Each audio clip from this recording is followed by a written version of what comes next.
لله الحمد لله رب العالمين الصلاة والسلام على سيد الأنبياء والمرسلين وعلى آله وصحبه أجمعين أما بعد فأعوذ بالله من الشيطان الرجيم بسم الله الرحمن الرحيم ألا لعنة الله على الظالمين وعن أبي هريرة رضي الله تعالى عنه قال قال رسول الله صلى الله عليه وسلم أتدرون من المفلس قالوا المفلس فينا من لا درهم ولا متاع قال رسول الله صلى الله عليه وسلم المفلس من أمتي من يأتي يوم القيامة بصلاة وصيام وزكاة ويأتي وقد شتم هذا وقد قذف هذا وقد سفك دم هذا وضرب هذا فيعطى هذا من حسناته وهذا من حسناته فإن فنيت حسناته قبل أن يقضى ما عليه أخذ من خطاياهم فطرحت عليه ثم طرح في النار أو كما قال عليه الصلاة والسلام. وعن عبد الله بن عمرو بن العاص رضي الله تعالى عنهما قال قال رسول الله صلى الله عليه وسلم الراحمون يرحمهم الرحمن ارحموا من في الارض يرحمكم من في السماء. حضرات گرامی، معزز سامعین اعزام، میری تقریر کا عنوان ہے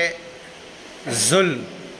کہ اللہ رب العزت ظلم کو کبھی بھی پسند نہیں فرماتا ہے اور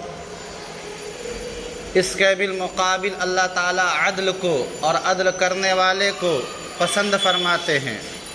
قرآن کریم کے اندر اللہ رب العزت نے فرمایا اعدلوا هو اقرب للتقوی، اے لوگو اپنے ہوں بیگانے ہوں کوئی بھی ہو ان کے ساتھ انصاف کا معاملہ کرو، یہ تقوی کے زیادہ قریب ہے، کیونکہ متقیوں کے لیے ہی جنت ہے اور ہماری دنیا کی ساری کاوشوں اور محنتوں کا اصل مقصد یہی ہے کہ ہم جنت کے مستحق بن جائیں. تو گویا کہ انسان عدل اختیار کرے گا تو جنت میں جائے گا، اور ظلم اختیار کرے گا، ناانصافی کرے گا انسان،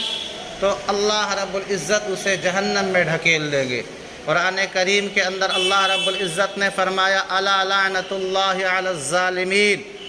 اللہ کی لعنت ہو ایسے لوگوں پر جو دوسروں کے ساتھ زیادتی کرتے ہیں، ظلم کرتے ہیں. ایسے لوگ اللہ کی رحمت کے بالکل مستحق نہیں ہیں، اللہ کی لعنت کے مستحق ہیں. ایک تو ہم اپنی زبان سے کسی کو لعنت بھیجتے ہیں، یہ درست نہیں ہے، یہ جائز نہیں ہے، کیونکہ لعنت کے معنی ہی آتے ہیں اللہ کی رحمت سے دوری. اور جب اللہ رب العزت خود اپنے کلام پاک کے اندر فرما رہا ہے کہ ایسے لوگ جو ہمارے بندوں پر ظلم کرتے ہیں، ایسے لوگوں کے لیے ہماری رحمت سے دوری ہے، ہماری ان کے اوپر فٹکار ہے. اور قرآن کریم کی دوسری آیت کے اندر ہے وقیل للظالمین، اور قیامت کے دن ظلم کرنے والوں سے کہا جائے گا ذوقوا ما کنتم تکسبون، کہ چکھو اس عمل کا مزہ جس کو تم دنیا کے اندر کیا کرتے تھے. تم کو بڑا اچھا لگتا تھا ظلم کرتے ہوئے، خوش ہوتے تھے کسی کا دل دکھا کر کے، کسی کا گھر برباد کر کے، کسی کی عزت پر حملہ کر کے تمہیں خوشی ملتی تھی. آج چکھو، اللہ رب العزت نے لفظ استعمال کیا ہے چکھو کا، یہ گویا کہ استہزاء ہے اللہ کی طرف سے کہ تم نے دوسروں کو جو ستایا ہے یہ اسی طرح سے ستایا ہے، آج ہم تم کو بھی جو ستائیں گے، آج ہم تم کو جو سزا دیں گے. تو ایسے ہی جیسا کہ وہ گویا چکھنے کی چیز ہے، ذوقوا ما کنتم تکسبون، کہ چکھو جن عمل کو تم دنیا کے اندر کیا کرتے تھے، اور وہ ظلم والا عمل ہوا کرتا تھا. اور قرآن کریم کی آیتیں بھری پڑی ہیں ظلم کی مذمت سے اور ظلم کرنے والوں کی برائی سے. ایک روایت میں نے پڑھی آپ صلی اللہ علیہ وسلم کی کہ اللہ کے نبی علیہ السلام نے صحابہ کرام رضوان اللہ علیہم اجمعین سے پوچھا اتدرون من المفلس، کیا تم جانتے ہو کہ مفلس کون ہے، نادار کون ہے، غریب کون ہے؟ صحابہ کرام رضوان اللہ علیہم اجمعین نے کہا المفلس فینا من لا درہم ولا متاع۔ اے اللہ کے نبی، ہم اپنے درمیان مفلس اسے سمجھتے ہیں جس کے پاس پیسہ نہیں ہوتا ہے، جس کے پاس زندگی گزارنے کا سامان نہیں ہوتا ہے، وہ ہماری نظروں میں مفلس قرار دیا جاتا ہے۔ اللہ کے نبی علیہ الصلوۃ والسلام نے کہا یہ تمہارے ہاں مفلس ہے، یہ دنیا کا مفلس ہے، سنو آخرت کا مفلس کون ہے؟ اللہ کے نبی صلی اللہ علیہ وسلم نے فرمایا المفلس من امتی، کہ میری امت کا حقیقت میں مفلس اور غریب شخص وہ ہے یاتی یوم القیامہ، جو قیامت کے دن حاضر ہوگا، لیکن ایسے نہیں، نیکیوں کا پہاڑ لے کر کے آئے گا، نیکیوں کا ڈھیر لے کر کے آئے گا، یاتی بصلاۃ، نماز لے کر کے آئے گا، نماز کا پابند رہا ہوگا، کبھی نماز نہیں اس کی چھوٹتی ہوگی، اور وہ دوسروں کی بھی نماز کی تلقین کرتا ہوگا، آئے گا نماز کا ڈھیر لے کر کے، نیکیوں کا ڈھیر لے کر کے، وصیام، روزہ بھی رکھتا ہوگا، وزکات، زکوٰۃ بھی دیتا ہوگا، گویا کہ کوئی سا نیک عمل ایسا نہ ہو جو اس سے چھوٹتا ہوگا۔ لیکن ساتھ ساتھ اللہ کے نبی صلی اللہ علیہ وسلم نے فرمایا کہ جب آئے گا قد شتم ھذا، اس کو اس نے جو ہے گالی بکا ہوگا، نماز بھی پڑھتا تھا، روزہ بھی رکھتا تھا، زکوٰۃ بھی دیتا تھا، لیکن گالیاں بکا کرتا تھا۔ اور کسی کو گالی بکیں گے تو ظاہر سی بات ہے کہ انسان گالی اسی کو دیتا ہے جو اپنے سے کمزور تر ہوتا ہے، اپنے مقابل کو یا اپنے سے بڑے کو ہمت نہیں ہوتی ہے گالی دینے کی، ورنہ اس کے بعد وہ لڈو دے گا۔ تو آدمی گالی دیتا ہے ہمیشہ اپنے سے نیچے والے کو، کہ گالی ماں بہن کی لگا کر کے دے رہا ہے، حالانکہ ایک طرف نمازی بھی ہے، روزے دار بھی ہے، زکوٰۃ دینے والا بھی ہے، لیکن آ رہا ہے اللہ کے ہاں تو قد شتم ھذا، فلاں کو اس نے گالی بکا ہے، اور قذف ھذا، اور کسی کے اوپر بے وجہ الزام لگایا، کوئی بات نہیں ہے، بے بنیاد کے اس کے اوپر جو ہے حملہ کر رہا ہے، الزام لگا رہا ہے، اس کی عزت کے پیچھے پڑا ہوا ہے، اس کی ماں، بیٹی، بہن، خاندان، ہر طرح سے جو ہے اس کی عزت کے پیچھے پڑا ہوا ہے، یہ سوچ کر کے کہ یہ سامنے والا ہم سے کمزور ہے، کیا کر سکتا ہے؟ کیونکہ ہمیشہ جو ہے ظلم جو کیا جاتا ہے وہ کمزوروں پہ کیا جاتا ہے، اپنے مقابل پر اور اپنے سے طاقتور پر کبھی کوئی ظلم کرنے کی ہمت نہیں کرتا ہے۔ اس نے الزام لگایا اور یہ بیچارہ دنیا کے اندر سہ گیا، برداشت کر لیا کہ کیا کر سکتا ہوں میں، وہ بڑا آدمی ہے، وہ ہم پر الزام لگا سکتا ہے، ہمیں مار بھی سکتا ہے، ہم اس کا کچھ نہیں بگاڑ سکتے ہیں۔ اس کو یقین تھا کہ قیامت کے دن اللہ تعالیٰ ہماری اس مظلومیت کی اللہ تعالیٰ لاج رکھے گا، کوئی تو ہوگا جو آخرت کے اندر ہماری آنسوؤں کو پوچھے گا۔ مسلمانوں کو اور غریب طبقہ کو اگر صبر ہو جاتا ہے تو اسی معنی کر کے کہ چلو ایک دن ہوگا جہاں اللہ کے علاوہ کسی اور کی بادشاہت نہیں ہوگی، دنیا کی تمہاری بادشاہت چند گھنٹوں کی ہو سکتی ہے، چند سالوں کی ہو سکتی ہے، اور ہمیشہ ہمیش کی بادشاہت تو اللہ کی ہوگی۔ فرمایا کہ قیامت کے دن جب یہ آ رہا ہے نیکیوں کا ڈھیر لے کر کے آ رہا ہے، لیکن اس کو گالی دیا، اس پر الزام لگایا، وَقَدْ ضَرَبَ هَذَا، اور اس نے اس کو مارا بھی۔ دنیا کے اندر اس کا وہ بدلہ نہیں لے سکتا تھا، انتقام نہیں لے سکتا تھا، اس لیے کہ کمزور تھا، مفلوق الحال تھا، دبا کچلا تھا۔ فرماتے ہیں اللہ کے نبی علیہ الصلوۃ والسلام فَيُعْطَى هَذَا مِنْ حَسَنَاتِهِ، اس کو جس کو گالی بکا تھا اس کو اس کی اٹھا کر کے نیکیاں دی جائیں گی، جس پر الزام لگایا تھا اس کو اس کی نیکیاں اٹھا کر کے دی جائیں گی، جس پر دست درازی کی تھی اس کو اس کی نیکیاں اٹھا کر کے دی جائیں گی، جس کا ناحق قتل کیا تھا اس کو اس کی نیکیاں اٹھا کر کے دی جائیں گی۔ اور پھر اللہ کے نبی نے فرمایا فَإِن فَنِيَتْ حَسَنَاتُهُ، دیتے دیتے اگر اس کی نیکیاں ختم ہو جائیں گی، قبل ان یقضی ما علیہ، اس کے اوپر جو گناہوں کا جو بوجھ تھا، جو ظلم کا بوجھ تھا، ابھی ختم نہیں ہوا تھا، اس کی نیکیاں سب ختم ہو گئی۔ اب کیسے جو ہے دوسرے جو مظلومین ہیں ان کو کیسے جو ہے بدلہ ملے گا، کیسے ان کا دل ٹھنڈا ہوگا؟ فرمایا اللہ کے نبی صلی اللہ علیہ وسلم نے اُخِذَ مِنْ خَطَایَاهُمْ، ایسے بدلہ چکایا جائے گا کہ ان مظلوموں کے ذمے جو گناہوں کا بوجھ تھا وہ گناہ اٹھا کر کے طُرِحَتْ عَلَیْہِ، اس کے سر ڈال دیا جائے گا۔ اور یہ ایسا نہیں کہ سر پہ ڈال دیا جائے تو یہ لے کر کے ڈھوتا پھرے، سر پہ ڈالنے کا مطلب یہ ہے کہ اس کے نامہ اعمال میں جو اب تک نیکیاں ہی نیکیاں تھی، اب جو ہے دوسروں کے گناہ اس کے جو ہے خاتے میں آ گئے۔ ثم طرح فی النار، اس کے بعد اسے جہنم میں ڈال دیا جائے گا۔ اللہ کے نبی علیہ السلام نے فرمایا کہ تم جس کو مفلس سمجھ رہے تھے وہ مفلس نہیں تھا، مفلس یہ نیک بندہ تھا جو ظاہراً نیک تھا لیکن اپنے ساتھ گناہوں کا اتنا بڑا بوجھ لے کر کے آیا تھا۔ ظلم جو ہے کسی پر ہو یہ اللہ کو پسند نہیں ہے۔ اللہ کے نبی علیہ السلام نے حضرت عبداللہ ابن عمر رضی اللہ تعالیٰ عنہما کی روایت ہے، عن ابن عمر رضی اللہ تعالی عنہما قال قال رسول اللہ صلی اللہ علیہ وسلم دخلت امرأة النار في هرة ربطتها فلم تطعمها ولم تدعها تأكل من خشاش الارض، رواہ البخاری۔ کہ اللہ کے نبی علیہ السلام نے فرمایا کہ ایک عورت جو جہنم کے اندر اس لیے گئی کہ اس نے ایک بلی کو پال رکھا تھا،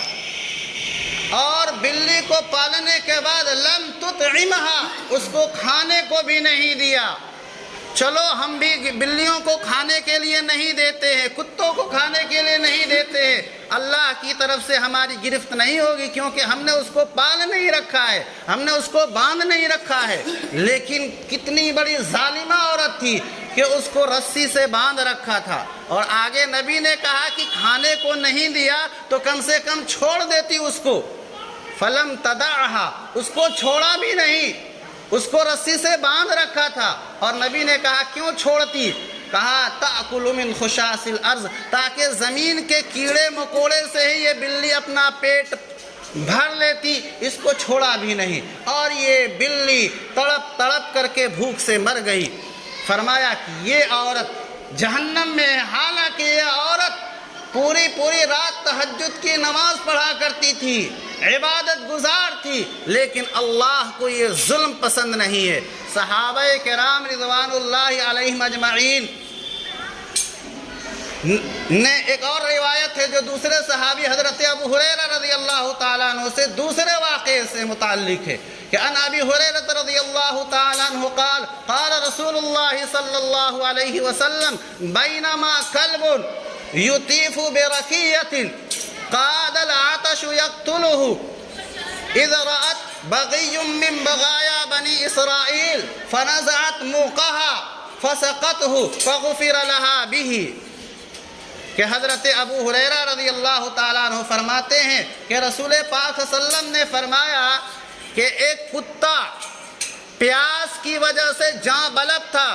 قریب تھا کہ پیاس کی وجہ سے دم توڑ دیتا، اور وہ پانی کے کنویں کے پاس اپنی زبان اس پر مٹی کے اوپر رگڑ رہا تھا، اور اتنے میں ایک بنو اسرائیل کی زانیہ، ایک رنڈی عورت، ایک بدکار عورت کی نظر اس کتے کے اوپر پڑ گئی۔ اس نے جو ہے اپنے موزے کو، جو چمڑے کا موزہ تھا، اس کو اپنے دوپٹے سے باندھا اور کنویں سے پانی نکالا، اور پانی نکال کر کے اس کتے کو جو نجس العین ہے، ناپاک ہے، اس کے منہ میں ڈالا تو اس کے بدن میں جان آ گئی۔ نبی علیہ السلام نے فرمایا کہ یہ عورت جنت کے اندر تھی، اور وہ دوسرا واقعہ تھا کہ بلی کو پالنے والی عورت وہ جہنم میں گئی، اور یہ جس نے پوری زندگی بدکاری کری لیکن ایک کتے کو جو ناپاک تھا اس کو جو ہے پانی پلایا، اس کی جان بچائی، اللہ رب العزت نے اس کے گناہ معاف کر دیے اور اسے جنت میں داخل فرما دیا۔ صحابہ کرام رضوان اللہ علیہم اجمعین نے جب یہ حدیث سنی اور یہ واقعہ سنا تو کہا اے اللہ کے نبی ان لنا فی البہائم اجرا، کیا جانوروں کو ہم جو پالتے ہیں یا نہیں پالتے ہیں، ہم ان کو بھوکے پیاسے اگر دیکھتے ہیں، کھانا اگر کھلا دیں تو کیا اللہ تعالی ہمیں اس پر بھی اجر و ثواب عطا فرمائیں گے؟ کیونکہ اس کتے کو اس زانیہ عورت نے پانی پلایا تو آپ صلی اللہ علیہ وسلم نے فرمایا کہ اللہ نے اس کے لیے جنت کا فیصلہ فرمایا، تو کیا جانوروں کو پانی پلانا، جانوروں کو کھانا کھلانا یہ اجر و ثواب کا باعث ہے؟ اللہ کے نبی صلی اللہ علیہ وسلم نے ایک عام جملہ فرمایا فی کل کبد رطبۃ اجر، کہ ہر تر جگر کے اندر اللہ تعالیٰ نے اجر و ثواب رکھا ہے۔ تر جگر سے مراد ہر جاندار کے اندر، کیونکہ جب جگر خشک ہو جائے، سوکھ جائے تو انسان مر جائے گا، جانور مر جائے گا۔ نبی نے فرمایا کہ یہ جانور چاہے انسان کی شکل میں ہو، چاہے چوپائے کی شکل میں ہو، اگر وہ زندہ ہے تم اس کو کھلاؤ، اس کو پانی پلاؤ، اللہ کی طرف سے تمہیں اجر و ثواب ملے گا۔ اللہ کے نبی علیہ الصلاۃ والسلام نے فرمایا الراحمون یرحمہم الرحمن، رحم کرنے والے، دوسروں کی بھلائی کی فکر کرنے والے، دوسروں کے ساتھ خیر کرنے والے، اللہ رب العزت ان کے ساتھ رحم فرماتے ہیں، خیر کا معاملہ فرماتے ہیں۔ اور نبی علیہ الصلاۃ والسلام نے کہا کہ دیکھو اگر تم کسی کے ساتھ رحم کرو گے تو اوپر والا تم پر رحم فرمائے گا، ارحموا من فی الارض یرحمکم من فی السماء، کہ تم جو ہے زمین والوں پر رحم کرو، چاہے وہ انسان ہو چاہے وہ کوئی بھی جانور ہو، تم اگر اس کے ساتھ رحم کر رہے ہو تو اوپر والا تم پر رحم فرمائے گا۔ اگر تم اس کے ساتھ ظلم کرو گے ممکن ہے کہ اللہ کی پکڑ سے دنیا میں بچ جاؤ، لیکن آخرت میں اللہ کی پکڑ سے کوئی نہیں بچ سکتا ہے۔ اور اگر آپ انصاف کرتے ہیں، اگر آپ کسی کے ساتھ حق کا معاملہ کرتے ہیں، عدل کا معاملہ کرتے ہیں، تو اللہ رب العزت کی طرف سے ویسے ہی انعامات بھی آپ کو ملیں گے۔ حضرت ابو ہریرہ رضی اللہ تعالیٰ عنہ کی روایت ہے کہ سبعۃ یظلھم اللہ فی ظلہ یوم لا ظل الا ظلہ، کہ 7 آدمی ایسے ہیں کہ اللہ رب العزت اپنے عرش کے سائے میں ان 7 لوگوں کو جگہ عطا فرمائیں گے۔ فرمایا ان میں پہلا شخص جو آج کی تقریر سے متعلق جز ہے وہ یہ کہ امام عادل، کوئی ایسا حاکم، اور حاکم سے مراد یہ ضروری نہیں ہے کہ پوری ملک کا، پورے صوبے کا، پورے ضلع کا، پورے گاؤں اور بستی کا۔ اللہ کے نبی نے فرمایا کلکم راع وکلکم مسئول عن رعیتہ، ہر کوئی جو ہے اپنے ماتحتوں کا حاکم ہے، نگراں ہے، اور اس کی نگرانی میں رہنے والے، اس کی ماتحتی میں رہنے والے، اس کے زیر نگی کام کرنے والوں کے بارے میں اس سے پوچھا جائے گا کہ تم نے اس کا کتنا حق ادا کیا۔ فرمایا کہ اگر یہ حاکم اگر عادل ہے، انصاف کے ساتھ کام کرتا ہے، کسی کے ساتھ زیادتی نہیں کرتا، کسی کا دل نہیں دکھاتا ہے، سب کے حقوق یکساں ادا کرتا ہے، فرمایا کہ اللہ رب العزت اسے اپنے عرش کے سائے میں جگہ عطا فرمائے گے۔ اور وہ دن ایسا ہوگا کہ اللہ کے عرش کے سائے کے علاوہ کسی اور چیز کا سایہ کسی کو نصیب نہیں ہوگا۔ اور دوسرا وہ شخص جو اس حدیث کے اندر ہے، فرمایا شاب نشأ فی عبادت اللہ، ایک نوجوان جو اللہ کی عبادت کے اندر پلا بڑھا ہے، کیونکہ نوجوانی کی عبادت اللہ کو بہت زیادہ عزیز ہے، فرمایا اس کو بھی اللہ کے عرش کے سائے میں جگہ ملے گی۔ اور تیسرا فرمایا کہ رجل دعته امرأة ذات منصب وجمال فقال انی اخاف اللہ، کہ ایک عورت جو خوبصورت بھی ہے، مالدار بھی ہے، اسے زنا کی دعوت دے رہی ہے، لیکن یہ کہہ رہا ہے کہ میں اللہ سے ڈرتا ہوں، میں کبھی اس گناہ کے کام کو نہیں کر سکتا، اللہ تعالیٰ اسے بھی عرش کے سائے میں جگہ عطا فرمائیں گے۔ فرمایا کہ ایک وہ شخص بھی ہوگا تصدق بصدقۃ، کہ صدقہ کرتا ہے، ضرورت کے مقامات پہ خرچ کرتا ہے، چھپا کر کے خرچ کرتا ہے، حتی لا تعلم شمالہ ما تنفق یمینہ، کہ بائیں ہاتھ نے کیا دیا بائیں ہاتھ تک کو پتہ نہیں چلتا ہے، اس قدر پوشیدگی کے ساتھ کہیں کہیں کھل کر کے دکھا کر کے دینا بھی شریعت کے اندر پسندیدہ ہے، جہاں مقصود تحریض ہو، لوگوں کو ابھارا نہ ہو۔ مسجد کا چندہ ہو رہا ہے، مجھے معلوم ہے کہ اگر میں جو ہے کچھ موٹی سی رقم، اچھی خاصی رقم دیتا ہوں اور علل اعلان دیتا ہوں تو دوسرے لوگ جو نہ دینے کا ارادہ رکھتے ہیں ان کے دلوں میں بھی جذبہ پیدا ہوگا۔ تو یہ اللہ کے گھر میں دے رہا ہے اور مقصد یہ ہے کہ اللہ کے گھر کی تعمیر ہو جائے، اس میں اوروں کا جو ہے حصہ ہو جائے، اس لیے وہ کھل کر کے دے رہا ہے، کوئی حرج نہیں۔ لیکن اگر کسی غریب کی مدد کر رہا ہے، نفلی طریقے پر بھی مدد کر رہا ہے، تو 10 آدمیوں کے سامنے بہتر ہے کہ نہ دے اس کو بلا کر کے یا اس کے گھر جا کر کے لفافے کے اندر بند کر کے اور اس کی خیریت دریافت کرے اور اس کے بعد اسے دے۔ ہر چیز کا ایک ادب اور طریقہ ہوتا ہے، اسی کو نبی علیہ الصلوۃ والسلام نے فرمایا دے رہا ہے، لیکن اس طرح سے چھپا کر کے دے رہا ہے کہ بایاں ہاتھ جو اس کا اپنا ہاتھ ہے اس کو بھی پتہ نہیں چل رہا ہے کہ اس دائیں ہاتھ نے کیا دیا ہے۔ اور فرمایا ایک وہ آدمی ہے جو مسجد سے جانے کے بعد بھی مسجد کی طرف اس کا دل لگا رہا ہے، رجل قلبہ معلق فی المساجد، کہ مسجد سے نماز پڑھنے کے بعد بھی اس کو فکر ہے کہ عصر کی نماز کب ہوگی، کہیں ایسا تو نہیں ہے کہ میری نماز نکل جائے اور میں اپنے کام میں مصروف رہوں، اس کا دل مسجد کی طرف جو ہے لگا ہوا ہے، اس درمیان بھی وہ نماز کے اندر ہی شمار ہوتا ہے۔ منتظر فی الصلاۃ کفی الصلاۃ،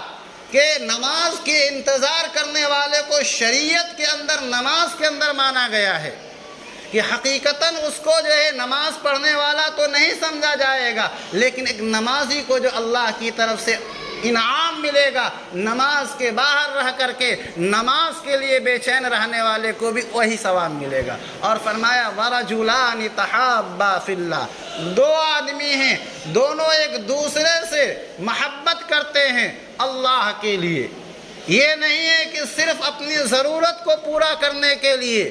اپنے مقصد کو حاصل کرنے کے لیے ایک دوسرے سے دوستی کرتے ہیں، اور جہاں مقصد ان کا پورا ہو جائے ان کی دوستی بھی ختم ہو جاتی ہے۔ فرمایا نہیں، یہ 2 شخص آپس میں اللہ کے لیے محبت کرتے ہیں، اجتماع علیہ، جب اکٹھا ہوتے ہیں تو اللہ ہی کے نام پر اکٹھا ہوتے ہیں، جب جدا ہوتے ہیں تو اللہ ہی کے لیے جدا ہوتے ہیں۔ اور 7واں آدمی رجل ذکر اللہ خالیہ، ایک وہ شخص جس نے اللہ کو تنہائی میں یاد کیا، کیونکہ مجمع کے اندر اللہ کو یاد کر لینا